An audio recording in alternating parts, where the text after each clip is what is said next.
licenciado Cristian Zurita. Él es periodista de investigación, fue circunstancialmente candidato a la presidencia de la República tras el asesinato a Fernando Villavicencio por el movimiento que se configuró entonces Construye Gente Buena. Cristian, muy buenos días. Quisiéramos conocer su opinión, su visión sobre lo que ha pasado en esta semana, que ha tenido un importante desarrollo en este juicio que se sigue para investigar la muerte y, sobre todo, determinar la autoría de los mentalizadores de este crimen. Bienvenido. Gracias, Gustavo. Muy buenos días y a toda la audiencia de su programa. Yo creo que son importantes noticias. Esperábamos que pues la acción promovida por el Consejo por la Judicatura, el Consejo Nacional de la Judicatura, de promover y sancionar a la jueza, sí, que en primera instancia llevaba el caso, por su falta y capacidad de seguimiento y valentía para tomar decisiones con respecto al caso, pues deja en evidencia que al día de hoy, al día de ayer, antes de ayer, perdón, donde se han dado estas importantes noticias, pues abren un camino para encontrar efectivamente pues una respuesta a la justicia ante este hecho. Ahora, el hecho hay que ponerlo en su real dimensión y el crimen de Fernando Villavicencio termina constituyéndose como el más grave atentado, ¿sí? Contra la democracia en los últimos 25, 30 años. ¿Por qué lo digo? Pues por las circunstancias, las condiciones, los momentos en los cuales sucede la capacidad de desarmar y destruir, ¿sí? Una elección y cambiar pues el orden de los hechos que podían generarse a partir de esas elecciones, no es el mismo. No es el mismo. Así que si bien puede existir un proceso de justicia, ¿sí? De lucha contra la impunidad y de encontrar a quienes son parte de este mega evento, pues el daño a la democracia y el daño pues a quienes de alguna manera hemos estado sujetos a los procesos con los que tanto enfrentamos el crimen organizado y la corrupción, pues nos ha colocado en una vereda difícil de superar.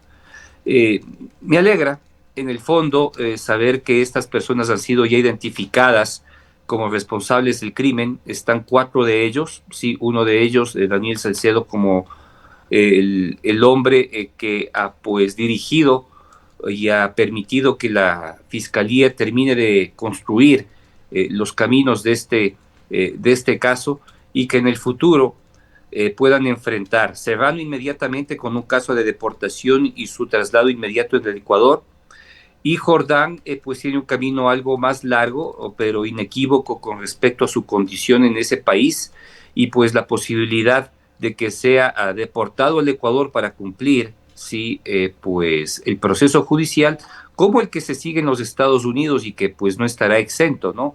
Hubo noticias o rumores de que pudo estar intentando salir de los Estados Unidos a través de la frontera de Texas, a través del Paso, y pues si es que existen estos rumores es porque de alguna manera se sigue muy claramente su pista por parte de las agencias federales en ese país.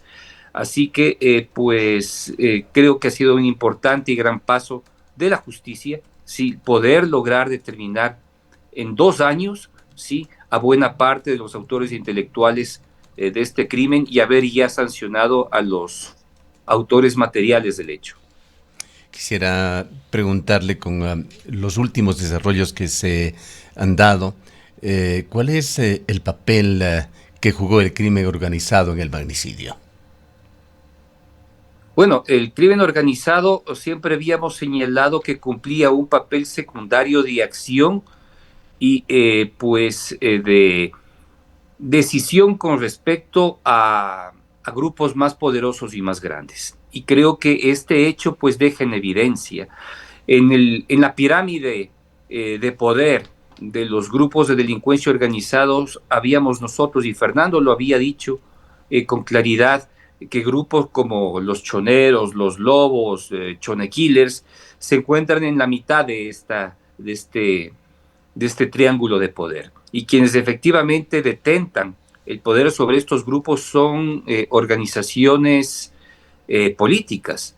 Y hoy se ha demostrado con este crimen, sí, que es así. De esta manera, pues nosotros podemos colocar a cada actor en su debida condición. Y pues los grupos de delincuencia organizada no son quienes lideraron esta operación, ¿sí? Lideraron esta operación gracias al dinero, ¿sí? Al ingente y la gran cantidad de dinero que se entregó pues al líder de los lobos. El líder de los lobos estaba obligado a cumplir pues estas decisiones y pues contrata a un grupo independiente, ¿sí? Que trabajaba junto a ellos para que ejecute los hechos. Tan claro era la participación de estos grupos que a las pocas horas fueron capturados. Y sus teléfonos, que habían decidido colocarlos en fuentes de ácido, lograron ser recuperados por la policía en una acción rápida que permitió su captura. Luego, su asesinato pasa básicamente por una decisión de estos grupos de evitar que se logre dar a conocer y filtrar los nombres de los responsables.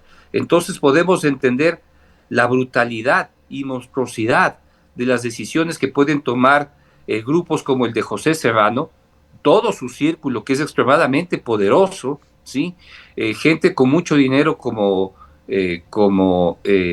Jordán, ¿sí? Y todos estos otros nombres que han sido señalados, como el caso de la mano derecha de Rafael Correa en su momento, Ronnie Aliaga, y pues este operador que fue pieza clave entre la política y los grupos de delincuencia organizada y que se ha definido como tal, como es Daniel Salcedo. Y en cuanto a la actuación de políticos ecuatorianos, usted acaba de mencionar a Rafael Correa.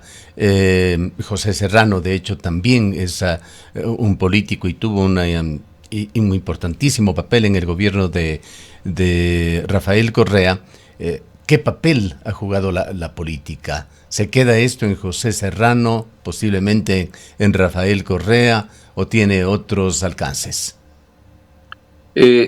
Bueno, Gustavo, hasta antes de la vinculación de José Serrano al caso, yo no tenía la imagen de haber incluido dentro de un posible hecho al propio Rafael Correa. Entendíamos la participación de la Revolución Ciudadana en sí, pero yo personalmente no me había atrevido a decir y hablar de una posible participación de Rafael Correa en este tema.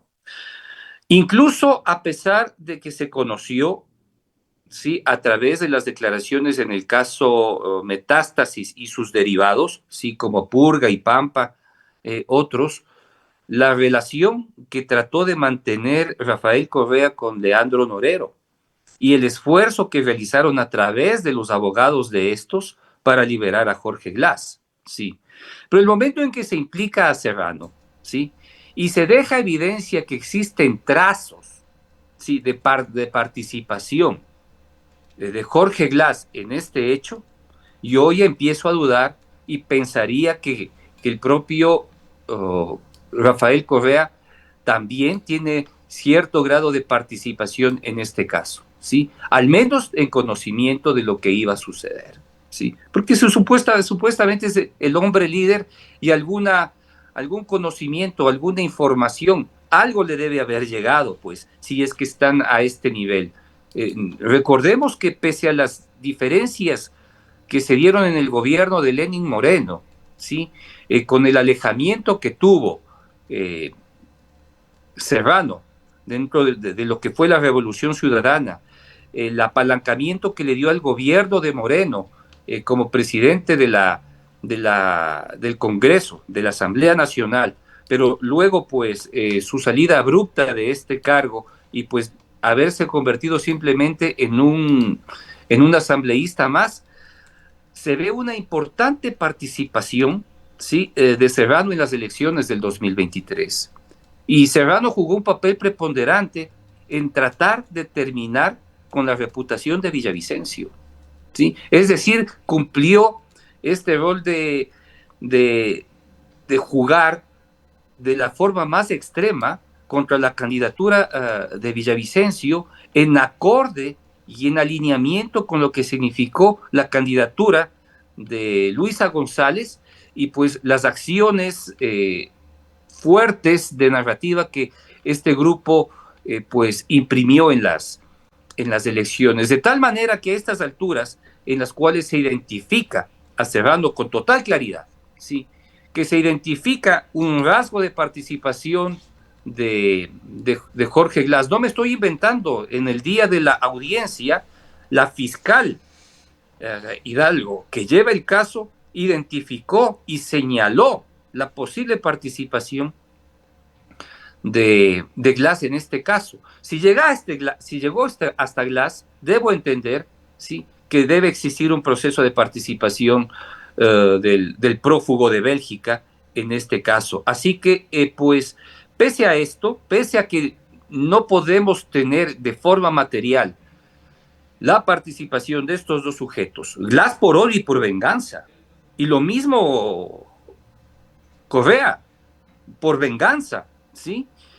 Pues en este caso aspiremos que en el futuro se puedan tener más datos, pero por ahora yo creo que vamos paso por paso. Ya sabemos que puede estar nuevamente incluido en el Ecuador, puede llegar al Ecuador y tendrá todas las capacidades para defenderse, incluso a pesar de que se encuentre preso Serrano. No hablemos de Jordán, ¿no?, que tiene todos los recursos económicos del mundo y pues se encargará de contratar, ¿sí?, a los abogados que pues nosotros ya conocemos que básicamente les interesa el dinero sobre cualquier acto digno y moral con respecto a la defensa de estos asesinos. ¿Qué nos puede decir, hablando también del ámbito político, su papel, su intervención en este magnicidio sobre Pablo Muentes, el ex legislador social cristiano? ¿Cuál fue su papel? ¿Cuáles sus nexos? Hace pocos días le preguntamos sobre el tema a Alfredo Serrano, legislador del Partido Social Cristiano, quien dirige ese pequeño bloque en la Asamblea, y se mostró extremadamente molesto, señalando que es un tema que está en manos de la justicia. Pero claro, ¿qué más puede decir si está directamente involucrado en este tema? ¿Sí? Yo siempre me he mantenido en esto, y lo he dicho con fuerza, de que de por medio la participación de Muentes en el asesinato de Fernando es totalmente clave. Y siempre he dicho con fuerza que Muentes nunca actuó de forma libre con respecto a las decisiones de su partido, sino que siempre estuvo atado a quien fue directamente su jefe. Ahora, que en este caso, sí, en este caso directamente ya no ha sido involucrado, sí, habrá que tomar ciertas providencias y esperar. ¿Sí? Por ahora tenemos un camino muy grande con respecto a los cuatro directamente involucrados. Y aspiramos que en el futuro existan las posibilidades de encontrar los caminos que llevan al otro.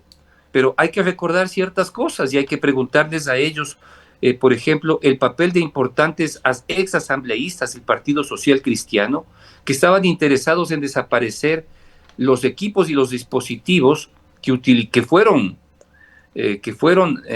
tomados en poder de la justicia cuando se allanó la vivienda de Muentes.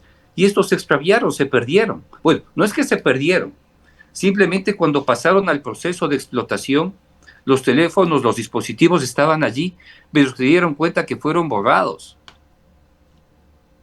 Esto en las altas esferas y en los altos niveles se sabe, Gustavo, ¿sí? Los teléfonos de Muentes fueron borrados.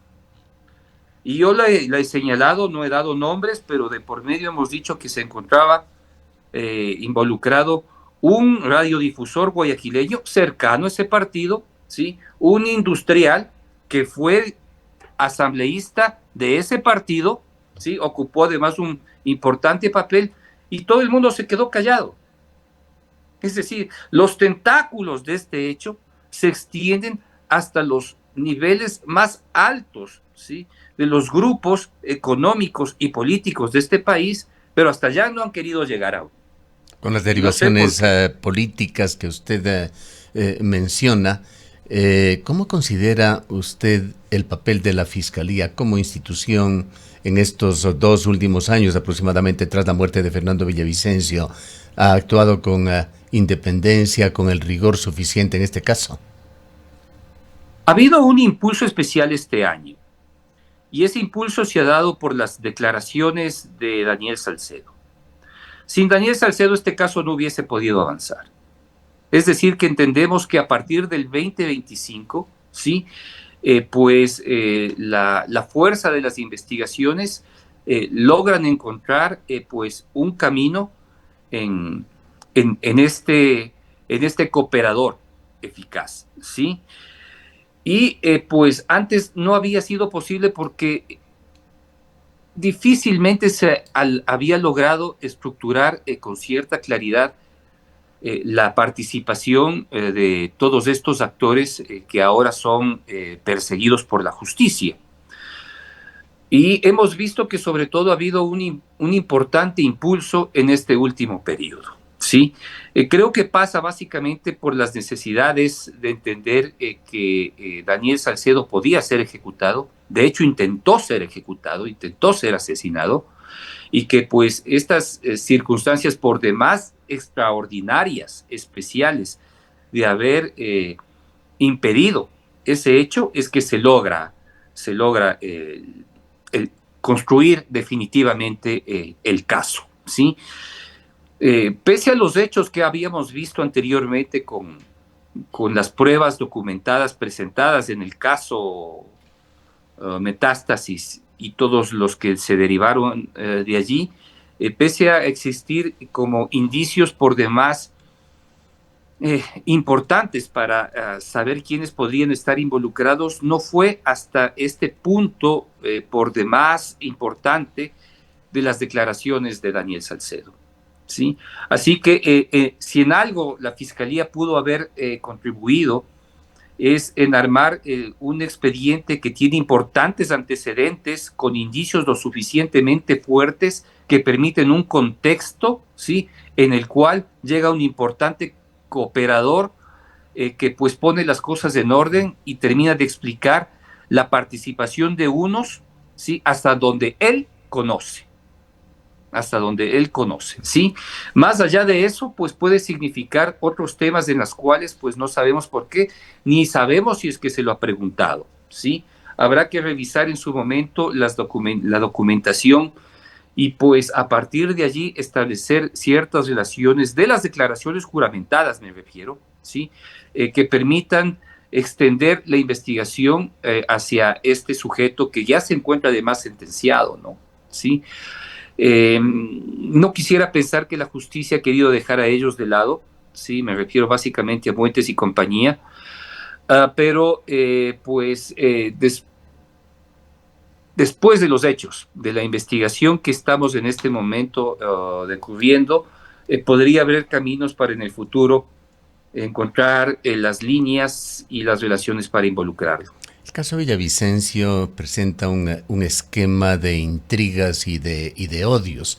Viendo en retrospectiva, Cristian, ¿cuánto de esto nació, creció, fue fermentando, podríamos decir, con las investigaciones periodísticas que usted, Fernando Villavicencio, realizaron sobre algunos de los actores, en este caso José Serrano y Javier Jordán?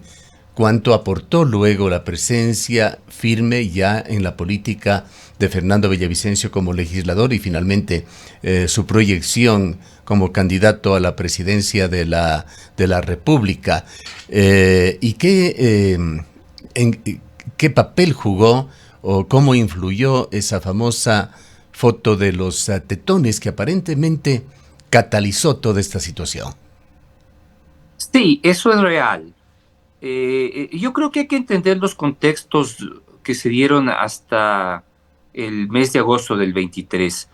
Eh, Hasta ese mes, tanto Fernando como yo no teníamos miedo absoluto de decir las cosas como se dieron, ¿no?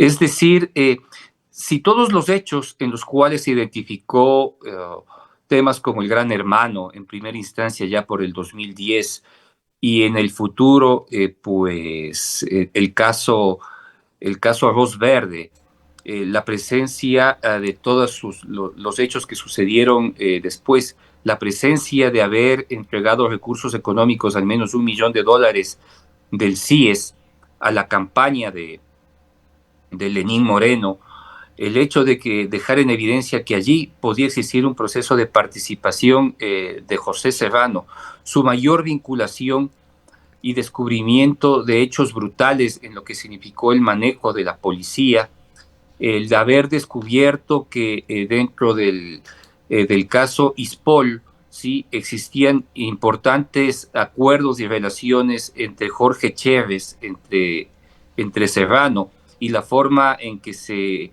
acordaban sus beneficios políticos pasaba por la pareja sentimental de Serrano, que entiendo ya no están, sí, que es la señora Christiansen. Sí.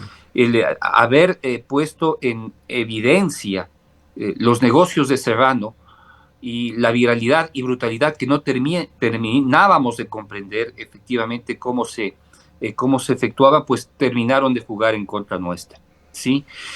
A la final, nosotros jamás pensamos que, a pesar de las cosas que decíamos, íbamos a enfrentar un hecho tan brutal como el que lo hicimos, ¿no? No es que subestimamos las circunstancias, ¿sí?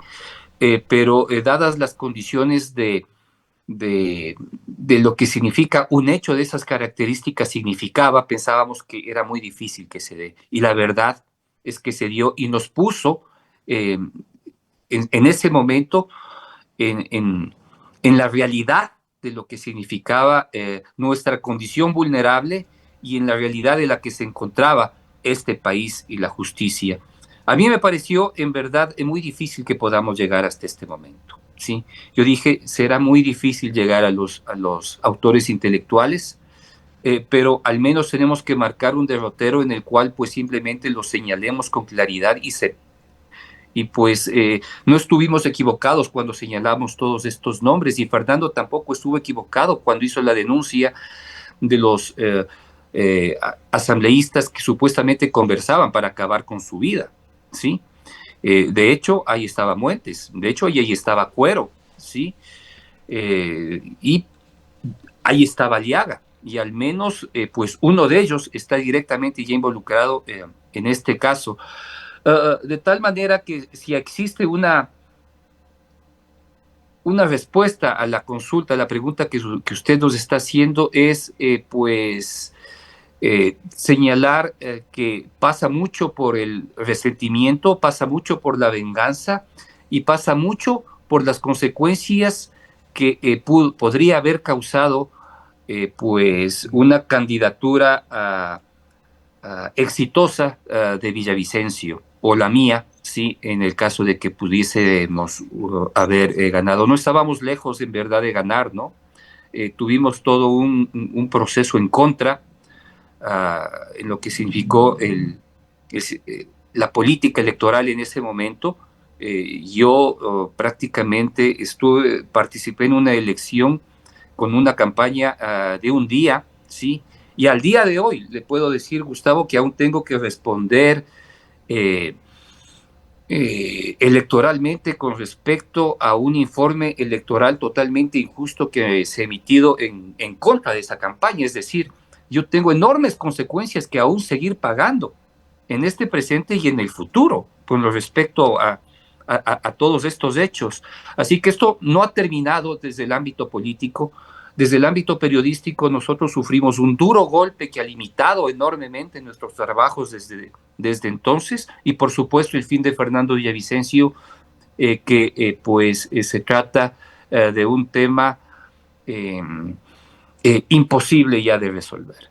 Bien, acercándonos ya al final de este diálogo, Cristian, ¿quién es María Paula Christiansen? Entendemos que es una persona ecuatoriana oriunda de Imbabura. Ella hizo noticia cuando se investigaban unos casos de instalaciones de spa allá en la Florida y se cuestionaba el origen del dinero de esas inversiones, pero nuevamente su nombre ha vuelto a surgir ahora en el marco de este juicio. No se le atribuye participación directa en el magnicidio, sin embargo, tiene estos vínculos con Serrano y también con el empresario Jorge Cherres. ¿Quién es ella y por qué se le ha mencionado dentro de este juicio? Ella ya quedó en evidencia a partir de una investigación que Fernando la promovió en la revista Plan B, en la cual identificó el tema del negociado y la compra.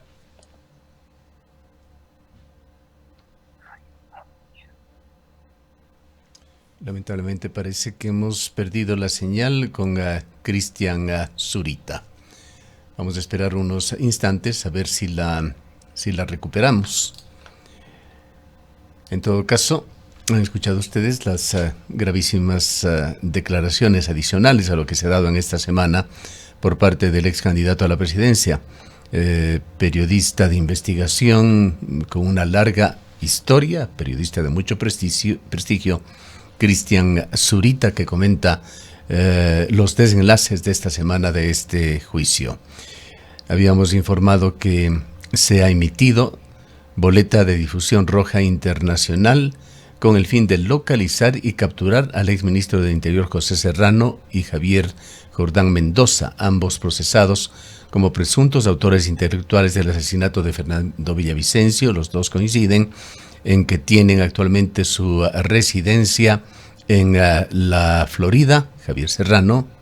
José Serrano está adicionalmente detenido allá, por lo que esta emisión de difusión roja internacional podría ser ejecutada en forma ágil, aunque hay también un proceso de carácter migratorio que se sigue en contra del exministro ecuatoriano.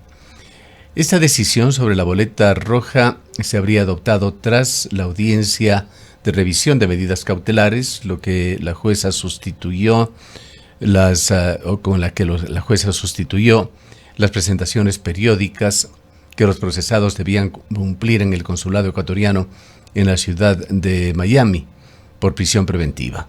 En su resolución, Ortiz concluyó que las medidas alternativas dictadas en septiembre eran insuficientes, dado que ambos acusados residen fuera del país y existe un riesgo real de fuga y de obstrucción a la justicia.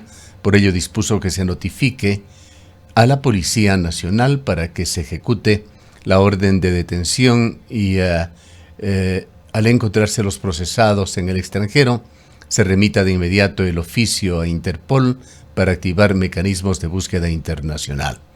Por cuanto es de conocimiento de esta judicatura que los procesados se encuentran fuera del país, se remita inmediatamente oficio de difusión roja para su captura, señala la disposición de la jueza en virtud de la naturaleza del hecho. La magistrada argumentó adicionalmente que existen nuevos elementos de convicción presentados por la Fiscalía General del Estado, entre ellos pericias, testimonios y conversaciones que vincularían a José Serrano y a Javier Jordán con la planificación del atentado en contra de Fernando Villavicencio. Hemos retornado ya con la señal de Cristian Zurita para entrar al colofón, al epílogo de este muy interesante diálogo. Estaba hablando usted sobre esta nueva posible actora dentro del juicio, aunque reiteramos no ha sido acusada. María Paula Christensen, nos estaba describiendo usted sobre quién es este personaje y por qué ha sido mencionado. Adelante, Cristian. Sí, mil disculpas, a veces los sistemas de conexión pueden fallar y pues se desconectan las líneas de comunicación. Pero yo les contaba que pues ella fue identificada por Fernando Villavicencio en este informe que presentó y lo escribió para la revista Plan B, en el cual identificaba un importante negociado en la compra de caballos para la unidad de remonta de la Policía Nacional, ¿sí? Y pues allí ella jugaba un papel preponderante porque fue la encargada de realizar ese negocio. Es decir, lo que hizo José Serrano en su momento fue apalancar, ¿sí?, buena parte del proceso de adquisiciones que tenía el Ministerio del Interior, con pues la señora María Paula Christiansen, ¿sí? No solo eso, sino de otro tipo. O sea, nosotros conocemos que hubo una serie de acuerdos y negociados que él impulsó, lo que significó la reconstrucción de las llamadas UPCs, ¿sí? Lo que significaba la proporción de materiales, el acuerdo con constructores individuales, y pues otros que están directamente relacionados con insumos que tenía que utilizar la policía, que se evidenció en ese momento, ¿sí? Pero cuando ya fue, asambleísta, quedó en evidencia que pudo acceder y entender la participación de José Serrano dentro del caso ISPOL, ¿sí? Y cómo es que quien había recibido los beneficios económicos de los acuerdos que tenía, sí, entonces el Instituto de Seguridad de la Policía Nacional, con Serrano, era Jorge Chévez, y los recursos que entregaba a María Paula Christiansen, con los que al final terminó levantándose estos SPA, ¿sí? Que básicamente deben entenderse como un sistema de lavado, ¿sí? Del dinero, y pues una supuesta justificación de los recursos económicos que mantenían en la Florida para sobrevivir.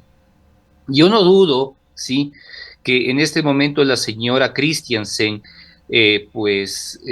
pueda tener ciertas condiciones superiores de libertad en el estado de Miami, pero estoy completamente seguro que las condiciones, sí, a las que ha sido sometida, y pues las investigaciones que ejerce ya Homeland Security sobre Serrano directamente involucran, sí, a su condición. Por tanto, el hecho de poder utilizar recursos ilimitados, como se han mostrado, pues yo creo que es muy limitado. ¿Qué veremos en el futuro? Pues poco a poco veremos que simplemente estos sistemas de lavado que he utilizado y que los llama SPA, como que si fuera una gran empresaria, que básicamente entendemos en Ecuador y en cualquier parte del mundo, este tipo de negocios sirven para lavar dinero. Lo que es María Paula Christiansen es una lavadora del dinero, ¿sí? De su pareja, ¿sí? Que está directamente relacionado a hechos criminales en el Ecuador y a otros horrendos que nosotros, pues, el país lo recuerda, ¿sí? Bien. El país recuerda las acciones de José Serrano. Para finalizar, Cristian, ¿qué cree que se prevé puede suceder con esa difusión roja de Interpol con el fin de localizar y capturar al exministro José Serrano y a Javier Jordán Mendoza? Entendemos que esto de localizar está incluso de más, pues los dos se han estado presentando secuencialmente tanto ante la justicia norteamericana como a la embajada. Ambos son procesados como presuntos autores intelectuales. Y si es que llegan a ser extraditados a Ecuador, ¿qué es lo que sucedería? Yo creo que es un camino muy largo el que tenemos que todavía enfrentar, Gustavo. Lo importante es que se ha dado el primer paso y es que existe una verdad histórica que ya será muy difícil de cambiar, ¿sí? Si es que en el caso de que pudiesen ser deportados y vuelvan al Ecuador y guarden prisión para enfrentar el proceso judicial, todavía tienen un enorme camino y un bolsillo lo suficientemente fuerte y poderoso como para pues pelear en los tribunales ecuatorianos, y pues para imprimir el miedo a los jueces y a todo aquel que esté implicado, es decir, que su presencia es peligrosa, ¿sí? O sea, no es cualquier cosa traer a estos delincuentes, porque si hacemos un análisis prospectivo de lo que puede pasar con Serrano, ¿sí? En las cárceles del Ecuador, es que él puede tomar el control del crimen organizado desde las cárceles. Es decir, él tiene que estar sometido, en el caso de que sea trasladado al Ecuador, a unas condiciones de seguridad excepcionales, justamente para que pueda evitarse el control de los grupos de delincuencia organizada en el país. Es clarísimo, ¿sí? Es clarísimo. Y pues En el caso de Jordán, sabemos que su bolsillo puede mover muchos recursos económicos. De tal manera que yo veo un camino difícil y peligroso hasta que el caso pueda ser sentenciado y que ellos puedan ser condenados por el crimen de Fernando. Es aún bastante incierto el camino que tenemos que recorrer. Bien, le agradecemos muchísimo por habernos atendido, Cristian. Un placer, muchas gracias, Gustavo. Declaraciones del licenciado Cristian Zurita, destacado periodista de investigación. Estuvo muy cercano a los hechos de Fernando Villavicencio, pues fue finalmente quien le reemplazó en esa candidatura a la presidencia de la República. Son las 8:11 minutos.